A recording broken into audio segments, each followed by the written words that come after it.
Hello everyone and welcome back to our channel Elijah Tech Hub Campus. If you are new here, I'm Oluwole Omojofodu, and today we are diving into a very crucial topic that can make or break your job search. The topic is how to write a winning CV or resume, and I'll be giving you some job search tips. There is a video that we've made some times ago. You can check it out on the screen on the difference between a CV and a resume so that you can, brush up and keep up with that. So coming back to this video, whether you are a fresh graduate or you are someone that is looking to switch careers or you are a seasoned professional that is aiming for that next big role. So this video will guide you through the essential steps to craft a compelling CV or resume. So let's get started. Now, the first thing first, in writing a resume or a CV, is choosing the right format for your CV or resume. So this is very, very essential. It is very, very important that there are formats that you choose for your CV or resume. Now, like I said, there is a video that talks about the difference between the CV or a resume. You can check out the video in the description below. Now, there are three main formats to consider when choosing a format for your CV or your resume. So the first one is the chronological format, and the second one is the functional format, and the third one is the combination of both the chronological and the functional. So we're going to be taking all of this one at a time so that we can better understand the format. And then after we talk about the format, we're talking about 7 key steps to writing a winning resume or a CV, right? So let's talk about the steps one at a time. Now, the first format is the chronological format. Now, what is this chronological format? A chronological format lists your work experience starting with the most recent one. So what we are saying is that a chronological format lists your work experience starting with the most recent, right? Now, this one lists, your work experience starting with the latest one. That is what it means by the most recent. So this is perfect if you have a steady work history. If you have a steady work history, then you should consider using a chronological format to enhance your ability to secure the job. So for example, I put here that if you have worked at several companies over the years without significant gaps, so this format will showcase your growth and progression in that company. So there is an example here that I would like you to see, example of a chronological format. Now this is an example that I got so that we can use it to know what the chronological format of a CV or a resume is. Now, this person here, we say that a chronological format lists your work experience starting with the most recent. Now, this person here, the experience we have a teacher, and then after that a biology teacher, and then teaching assistant. Now we say that this chronological format is perfect if you have a steady work history. Now this person is a teacher, a biology teacher, and a teaching assistant. All of these things that the person has worked on, they are all almost the same thing, right? Because it's a consistent and steady work history. In fact, these two are from the same school, Boston High School, Boston High School also. And we say that a chronological format lists your work experience starting with the most recent. So now, this experience is, according to the date that is here, is it started 2015 and is ongoing. Is the most recent because it's ongoing, right?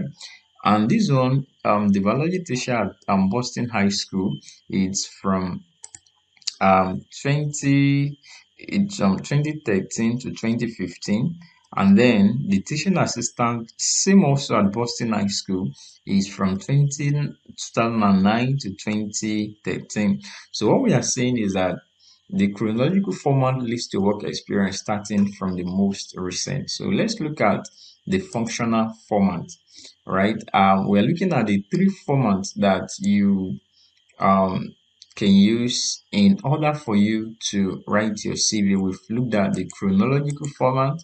Now let's look at the functional format.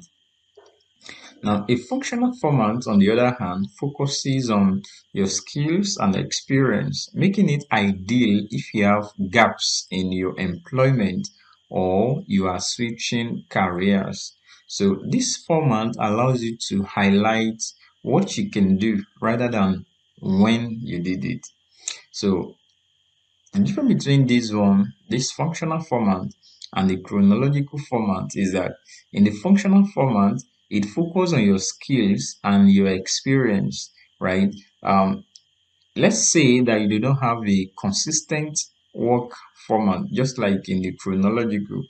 Let's say you don't have a steady work history, you did not stay in a particular place for a long time. So the best way is to use the functional format, or to understand what the functional format is, so that by the time you are working on your own CV or resume, you can be able to know the type of format that will be the best for you to use.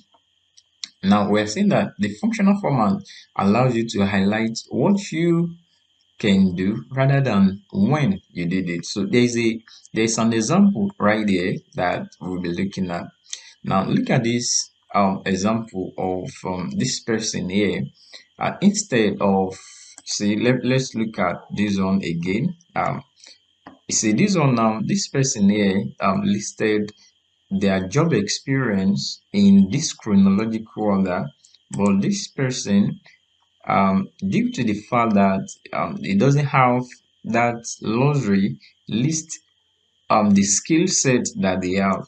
Now we have experience, administrative management, and then customer service, right? So this person is listing focus on their own skills and experience. This person has worked as a customer service, um, maybe agent, maybe manager, or all that, and also has worked as an administrative management, right? So these are all the functional format of a CV is. So let's look at the combination format for the CV and resume. So lastly, the combination format is a mix of both the chronological format and the functional format, and is suitable for those with diverse skills and experiences.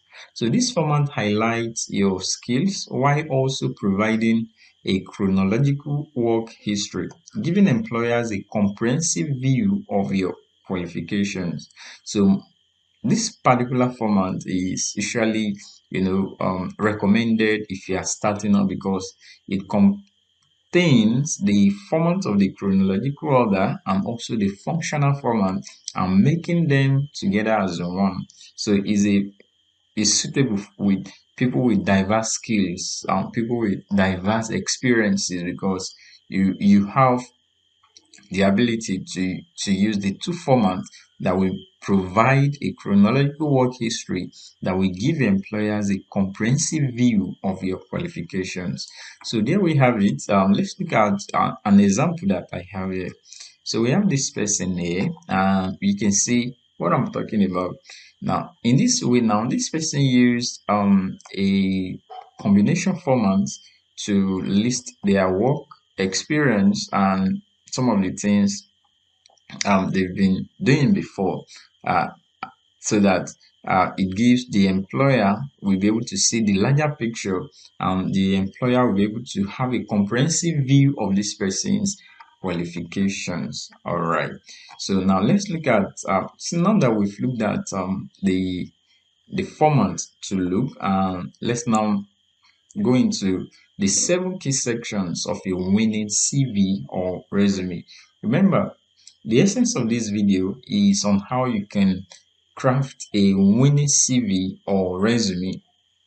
Okay, And in the coming video that will follow this, I'm going to show you how, after you've figured out what will be contained in your CV, we go to maybe using Canva to craft a beautiful and attractive and winning resume or CV on Canva. Okay, that will be the next video. You can even see it on the description of this video so that you can, keep to the next video. Now, the 7 key sections of your winning CV or resume. So now that we've talked about the format of CVs, now let's dive into the key sections of a winning CV or resume. So starting with your contact information. Now, I listed these 7 aspects here because they are the 7 most important aspects of your CV and resume. So these 7 aspects will mark or break your job application and will determine whether you are able to secure that work or not. So now the first section of your CV and resume is your contact information. Now I will be explaining all of this one after the other. So the second section is your professional summary or objective. When do you write a summary? When do you write an objective? We're going to look at it together also.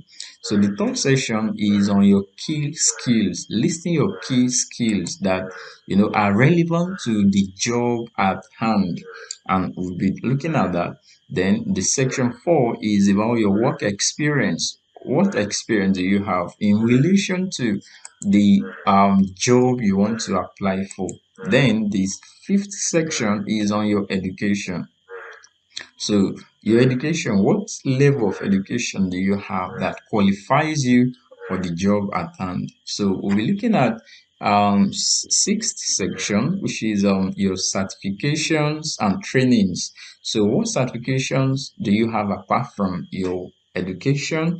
And what training do you have that qualifies you for the job at hand? And then the seventh section is the section about any other addition that you need to touch up your CV or resume. And then finally you'll be looking at tailoring your CV or resume to the particular job opportunity and then proofreading. So let's take all of these steps one at a time. So now the first section of your CV or resume is your contact information. So your contact information should be displayed at the top of your CV or resume. This is very, very important. Your contact information includes your full name.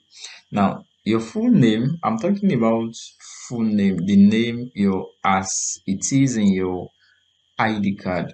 Now, no employer will want to be checking your short name or a name that you are not known by. So we're talking about your contact information should first include your full name, your surname, your first name, and if you have any other name, then it should also include your phone number, just in case if your employer wants to get to you, how will they get to you without your phone number? Also, your email address should be there at the top of your CV after your name. Then you can rearrange it how you want to. Your email address is very, very important. See this one, your full name, then your phone number, then your email address. They are very, very, very, very, very, very, very important. I can't even talk about the number of varies, but I'm certainly saying it, they are very, very important. So another one there is your LinkedIn profile. Now, a lot of people, a lot of professionals that are seeking for work right now do not even have LinkedIn, or they don't have idea what LinkedIn is. Now, there's a video, you can check the description on what LinkedIn is, and we are putting up resources to give you lots of free information about LinkedIn, how to set up, how to optimize everything you have to know about LinkedIn. Will be giving it to you. So just ensure you subscribe to this channel, and then you'll be able to see have access to all our detailed information regarding the content we'll be making and how it can be of benefit.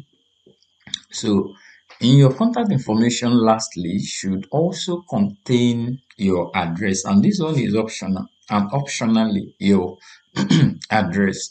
So, your address, I'm talking about your house address. So, is optionally, but most of the time you should include this. Also, this LinkedIn profile is optionally, but I'm saying it right now that you should include it because nowadays, it's only few people that will be looking at your paper and all that. Most of the employers will just ask for your LinkedIn profile, and then with the link they can check all things about you on your LinkedIn. All right. So ensure you always include your LinkedIn profile on your CV or resume. So that is the first thing. Now, important notes that you should know. These are important notes that you should note is that make sure your email address is professional. Like by professional, I mean use a email address that is valid. Use email address that contains your name, right? Don't short it, right? Don't write now my name is Oluwole Monjofodu and I can write it like that. But if you now, your name is whatever your name is, then you now, start writing email that doesn't make sense, like something like this at anything.com.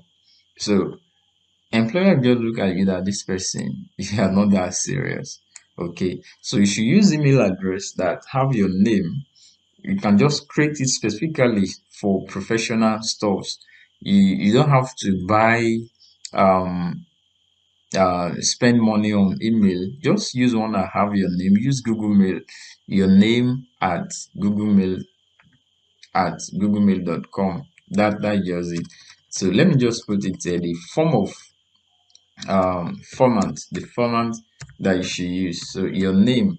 So this one here that I've said your name should include your name at gmail.com. That is the form of email that you should use. If you don't have this type of mail today, ensure you create it. It is completely free. So also avoid using nicknames or informal handles. Yes, this is very important. I mentioned it in when you are writing your full name. Ensure you completely avoid using nicknames or informal handles. Nobody cares. Like nobody even wants. It doesn't make sense that you are using nicknames to apply for a job. There are a lot of people that will be applying that they just put your resume somewhere and deal with it later. Most of the time they won't. So for example, we have this example here, John Doe, and then this is the address with the PO box, the phone number. Now this is the email and the LinkedIn profile. This is just an example of how your contact information should be. Is very, very important. Nothing is more important than your contact information. If you have all those other parts there and then your contact information is not there, how are we going to know your name? How are we going to get in contact with you? No. So this is very, very important. So now let's look at the second section. The section 2 is your professional summary or objective. Professional summary or objective, which is very, very important. So next we have the professional summary or objective. So this section is a snapshot of who you are and what you bring to the table. Is a snapshot section of who you are and what you bring to the table. If you are experienced professional, a summary is best. Now, I said it the other time while we were talking about this that when do you use a summary and when do you use an objective? They are not the same thing, and their usage is also different also. So here it says that if you are an experienced professional, so you have to use a summary. So a summary is a brief statement summarizing your experience and skills. Now, I have this example here that, for example, professional summary. So, experienced marketing manager with over 10 years of experience in developing and implementing marketing strategies, increasing brand awareness, and driving sales growth.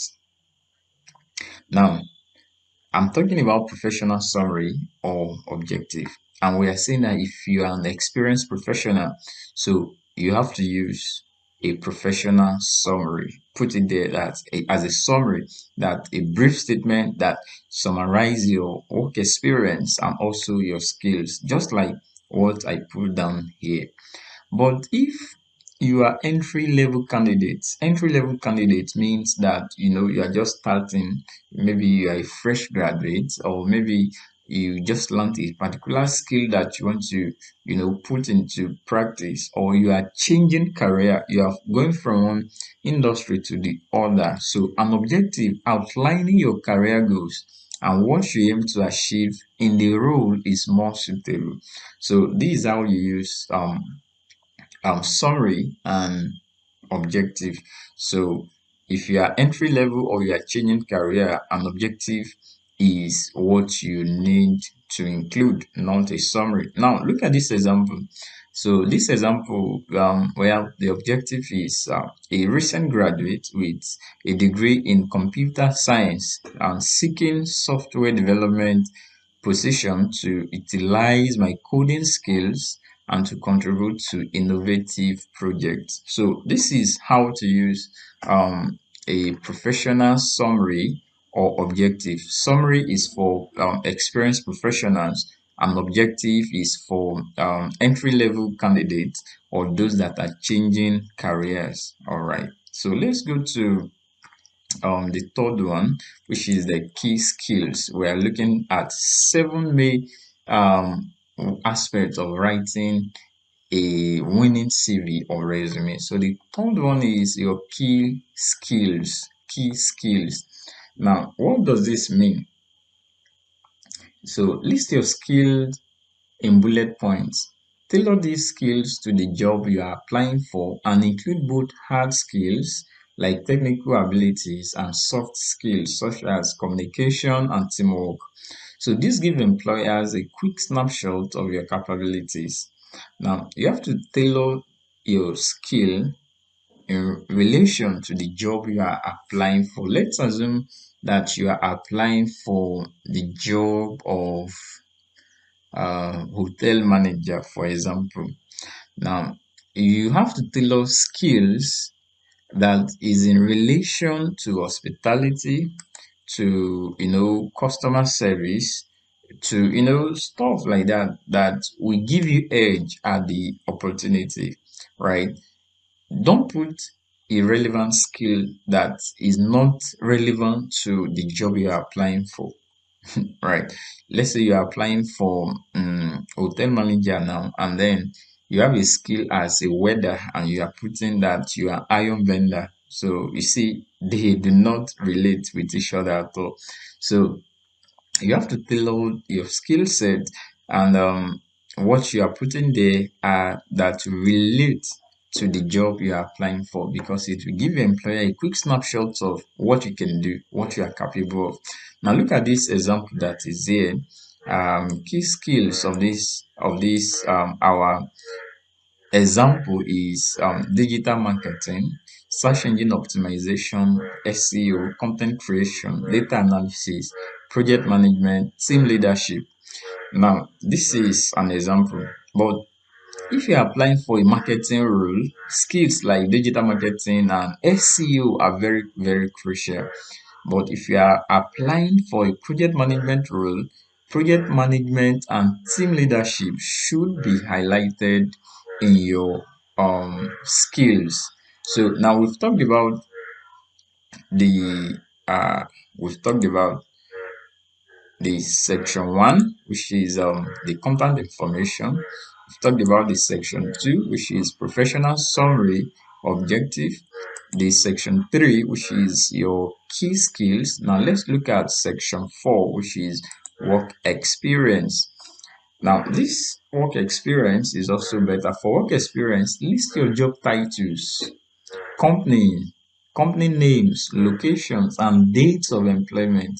So use bullet points to describe your responsibilities and achievements, starting with each with an action verb and focusing on qualifiable achievement, because this will help potential employers to understand your impact in previous roles. It will now, what does this mean? What are we talking about? Well, what we are saying is that you should list your job titles in your previous work experience. Now, I'm going to go back to the example that we showed in the format after the end of looking at the 7. So we're going to go back to see these things in application of those people you get. So we're going to see how they've used it and how you also can learn from their own format, their own way of putting their resume, how it can help you. Now look at this beautiful example that I have here. Now this person is applying work experience, has worked as a marketing officer before at ABC Corporation, right? And has worked from 2015, has been working since 2015 and still working right now. This is just imaginary, right? So now these are bullet points of what the person have done in that place. Have developed and implemented marketing strategies that increase sales by 20%, has managed a team of 10 marketing professionals, and has led successful rebranding efforts that boosted brand recognition by 30%. Now, notice that how each bullet point, all of these points, notice how each of them start with a strong action verb like developed, manage, and led. So you also want to adopt this system. Now, all of these action verbs shows that this is what this person have done. All of this shows this person have done these things. This person have developed and implemented marketing strategies that increases by 20%, has managed, has already done all of these things that are written here. Now, also you should note that quantifiable achievement like increased sales by 20% provide concrete evidence of your contributions. So ensure that while you are writing your work experience, you use these tips. Now, these two tips are very important. Use this strong action verb that shows that what you have done, no matter how small it is, what you have done, and use a quantifiable achievement, quantifiable, something that is measurable, right? So that is on the work experience what you need to know in that place. Now let's look at the fifth one, the number 5. Now let me come back to this place and mark this one off. Right. So let's now come to number 5. Number 5 is education. The section 5 of your CV or resume is your education. Now, education. In the education section, include your degrees, school names, locations, and graduation dates. You can also add relevant coursework, honors, or activities if applicable. So this section is especially important for recent graduates. It's very, very important for recent graduates that doesn't have much work experience, but they can still focus on their education. Now I have an example here that I want to show you, that you see the tips that we give in the education aspect here. Now let's look at it in the example. So in this person, we are looking at the education of the example we have been using all this while. The person has a Bachelor of Science in Marketing, and then graduated from the university, this university, graduated this month and date, and now these are the relevant uh, attributes that help this person to boost their resume in relationship with the work at hand. Okay, now while still in school, this person has a relevant coursework that this person did digital marketing, customer behavior, marketing research, right? Which is very important for the job the person will want to apply for. And these are some of the honors the person has. While in school, he is in dean list and he has academic scholarship recipient. So these are some of the things that the employer will just look at. Oh, this person is actually good, right? Let's try him out. Let's try out and all that. So now that let's come to this place and mark this one up. So now number 6, which is certifications and training. Now list any relevant certifications and training programs, including the name of the certification, the issuing organization, and the date that they are obtained. So certifications can set you apart from other candidates by demonstrating your commitment to professional development. It's work like that. So what we are saying is that certification can set you apart from some other candidate because it will demonstrate your commitment to professional development. So if you have some extra certifications or you've attended some extra training in relationship to the work you want to apply for. For example, I was using the example if you want to apply for the role of hotel manager. So if you have been satisfied on safety, on hospitality, so if you have some certifications and training on that, you can include them because it will increase your chance of getting that offer. So now let's look at this example. This person certifications and training as a certified digital marketing professional.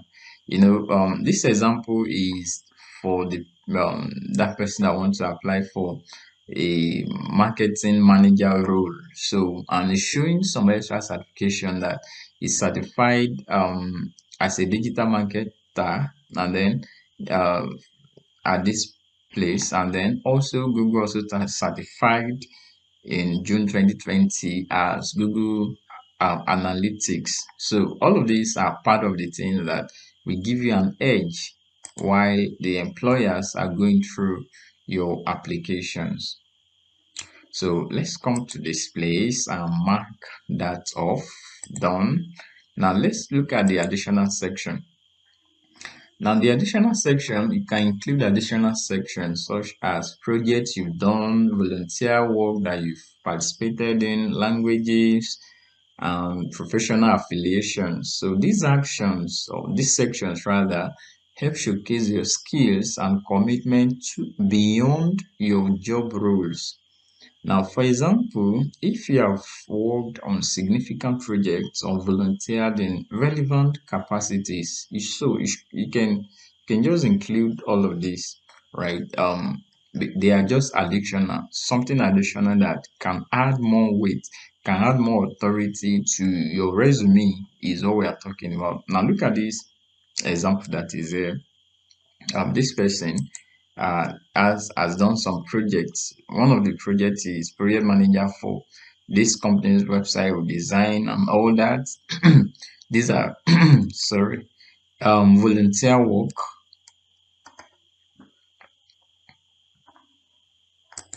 So these are the volunteer work that person might have done before. If you have done any volunteering work that could add more weight to the job offer, see, I always say this, something that we want to add more weight to your job offer, ensure that you include it in the volunteer work. Languages, if you know more languages, you can include it. And if you have professional affiliations, if you are a member of American Marketing Association or any affiliation that you might have that will increase your rating, you include them as well. All right, so these are the 7 aspects, or they are the 7 sections of a winning CV or resume that we've talked about: contact information, professional summary, objective, key skills, work experience, education, certifications and training, and the additional sections. So now let's now come to the tailoring and proofreading. By the way, if you are new to this channel, kindly like and subscribe and share this video to someone else that you think will benefit from our resource. So thank you. So always tailor your CV or resume for each job application is very, very important. So highlight the skills and experiences most relevant to the job description. And don't forget to proofread. It's very, very important. Now let's talk about this first point, that you should always tailor your CV or resume for each job application. No, a lot of mistake that people make is they make CV or they make their resume once, and then that resume they start using it. They submit it at petrol company, they submit it at hotel, they submit it at several places without customization. And that is one of the reasons why many people are not getting feedback. They are not getting, they are not getting report from where they submitted the application for, because there is no form of tailoring for that particular offer. So you have to highlight also the skills and experiences that is most relevant to the job description that you are applying for. So don't forget to proofread. It's very important. Check for spelling and grammatical errors, and ensure consistent formatting throughout. Like I've said, that I'll be making a video that will be showing you how to edit your CV using Canva, your CV or resume using Canva. So it's in the video description. You can just check it out. So this attention to details, when you put attention to spelling and grammatical errors, it shows professionalism and can make a big difference. So now there are some quick tips that you should also note, is that read your CV or resume out loud to catch errors you might miss when reading silently, and consider asking a friend or mentor to review it as well, because fresh eyes can often spot mistakes or areas for improvement that you might have overlooked. All right, so that is about how you can tailor your CV to the job you are applying for, and also the proofreading. So subscribe for more job tips. But before we go, I want to show you again some of the examples of CV. You see that it covers through all these 7 aspects that we've talked about, all these contact information, professional CV, summary or objective. So let's go to this place and then look at this example here. Now look at the contact information of this person. Let's start analyzing it. Now this person's name is Jason Bernard, right? And this is the phone number, this is the email address, and this is the address where this person lives, Queens in New York. So now this is what we are talking about. We talk about the contact information in your full name, phone number, email, address, and this person actually have that here. And then we talk about the second section, which is your professional summary or objective. Now this person, like we said, using a chronological format, just go straight to their job experience and then come to certification. All of these things that we talk about, you see, we have the um fourth section is the work experience, and is here, it's listed, detailed and comprehensive. And then the certification, some of the certificates, you see, these are there, is one of the things for you to have a winning CV in section 6. And is also here publications and the things that this person have done. Now look at skills, we have it here, key skills, we have education. Now look at, we mentioned additional sections. We talk about some of the things that maybe volunteer and all that. But come to this CV, this resume of this person, we have volunteering, what this person have volunteered for. So all of these give him or her the edge, for the particular work. You can just go through all of these things. The education is well listed. In fact, the person even include his or her CGPA. You see GPA right there, 4.9 years. So this is what we are talking about to make it detailed. Let's look at another one. I think we have three here. So now look at it also. We have the name of the person, the name, and then the role the person wants to apply for, and the detail. This is the email address, and then see what we are talking about. See, this is a profile. Dedicated pre-med and all that, the work experience, education, internships, references, skills, languages, Spanish. So these are what we are talking about.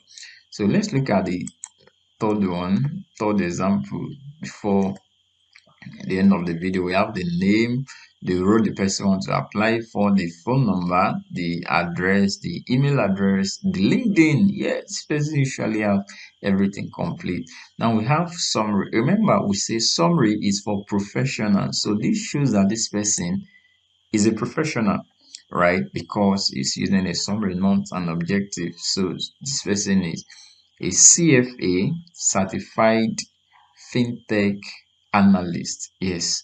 So this is a professional. These are the summary, the skill, the experience, the education, the strengths, the training and courses, and all that that will give the person an edge towards getting the job offer. So thank you so much for this video. I want to tell you once again, if you are new here, to subscribe for more job tips and to share the video for someone that will make that will benefit more from it. Thank you. See you in the next video.